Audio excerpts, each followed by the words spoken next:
Yo, what's up guys, welcome back to the channel, and today I'm going to show you how to use Revolut's travel insurance feature. Let's get straight into the video. The first thing you want to do is to log into your Revolut account, and then once you're logged into your account, you want to navigate to the travel section. So just navigate to the travel section, and once you're there, you want to select the travel insurance policy that you need, and take your time and go through the available policies, and you can choose the best one for you.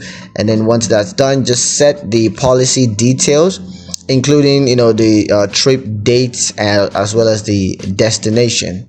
And once you're done with all that, you just confirm the policy and pay the premium.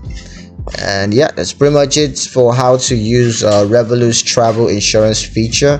I hope you guys liked the video. Hope you found it useful enough. It was a quick one, but if you enjoyed it, like the video, comment down below, let me know what you thought, share the video with your friends, and subscribe to the channel if you haven't done so already. And I will see you guys in the next one. Peace.